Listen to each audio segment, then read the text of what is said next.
جب کسی کا بچہ گم ہو جاتا ہے، آپ نے کبھی وہ منظر اگر دیکھا ہے، مجھے ایک دو بار ایسے گھر میں گیا ہوں جن کا بیٹا گم ہوا دعا کرنے کے لیے، اور مجھے آج بھی اس ماں کی کیفیت یاد ہے کہ جس ماں کا تڑپ تڑپ کی جو حال تھا وہ میری نظروں میں آج بھی ہے۔ میں دعا کرنے حاضر ہوا، درود ناریہ کی میں نے انہیں تلقین کی، میں نے کہا اس وقت درود ناریہ پڑھیں کیونکہ وہی واحد حل ہے کہ وہ ایسا درود ہے کہ اس سے جو مانگا جاتا ہے ضرور ملتا ہے، تو آپ ضرور اسے پڑھیں۔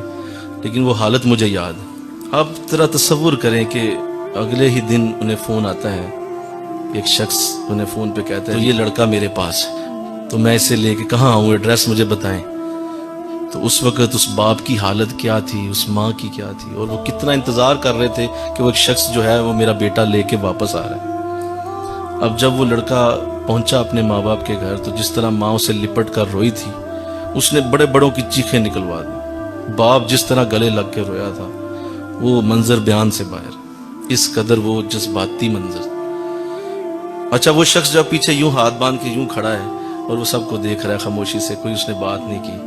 اب مجھے آپ بتائیں کہ جب وہ فارغ ہو گئے تھے اسے چوم چام کے بچے کو، تو کن نظروں سے ماں نے اس شخص کو دیکھا ہوگا، ان نظروں کے اندر کیسا شکریہ کا انداز ہوگا، وہ کتنی محبت سے اس باپ نے اس شخص کو دیکھا۔ اور انہوں نے آگے سے کہا جی مجھے کوئی حاجت نہیں ہے، ٹھیک ہے، آپ کو اللہ توفیق دے اور اللہ آپ کو برکت دے، مجھے اجازت دے میں جاؤں۔ تو انہوں نے پھر بھی کہا نہیں، آپ کچھ لے جائیں ہم سے، کوئی آپ بات تو کریں، کوئی پیسے ہی مانگ لیں، کوئی تحفہ، کوئی شے لے جائیں۔ تو مجھے آپ بتائیں کوئی عزت والا، مال والا کیا اسے خالی جانے دے گا؟ نہیں جانے دے گا۔ وہ کہے گا بھائی وہ تیری مرضی ہے، تو نہیں لے رہا، میں تو دے کے بھیجوں گا، اتنا عظیم تو کام کر دیا میرے ساتھ، میں کیسے تجھے خالی جانے دوں؟ تو بالکل ایسے ہی آقا علیہ السلام فرماتے ہیں جب کوئی شخص بھولا بھٹکا اللہ کے دربار میں واپس آ کے کھڑا ہوتا ہے، تو جو شخص اسے لے کر آتا ہے اللہ بھی اسے ایسے ہی دیکھ رہا ہوتا ہے، شکریہ کے انداز سے دیکھتا۔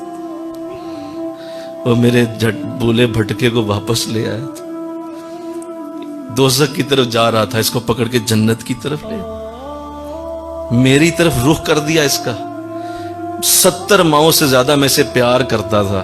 ارے وہ ایک ماں کا پیار تھا جو میں نے تمہیں بیان کیا، وہ بیان سے باہر ہو گیا۔ 70 ماؤں کا پیار اکٹھا کرو کتنا بنتا ہے۔ تو جب کوئی بھولا ہوا اللہ کے دربار میں واپس آتا ہے، تو جو لے کے آتا ہے اللہ اسے خالی جانے دے گا؟ بولو، اس کو خالی بھیجے گا وہ کہ یہ بندہ جس کی وجہ سے یہ آیا ہے میرے پاس، اسے خالی کیسے جانے دے گا؟ جو ساری حکمتوں خزانوں کا اکیلا مالک ہو، وہ کتنے خزانے دے گا اس شخص کو۔ آجا میرے بندے، تو لے گا، تیری وجہ سے ایک نمازی ہو گیا، تیری وجہ سے قرآن کا قاری ہو گیا، تیری وجہ سے حضور کا عاشق ہو گیا، تیری وجہ سے اسے میری پہچان نصیب ہو گئی۔ آجا مانگ مجھ سے جو چاہتا ہے، میں اس شخص سے جو دنیا کے اندر بادشاہ تھا اس سے بھی کہیں بڑا بادشاہ ہوں، مجھ سے بڑا مانگ، میں تجھے دینے کے لیے تیار ہوں۔ تو کہا میری راہ کی طرف، ادعو الی سبیل ربک، میرے رب کہہ رہا ہے میرے راہ میں بلا لو لوگوں کو، لے کے آؤ لوگوں کو۔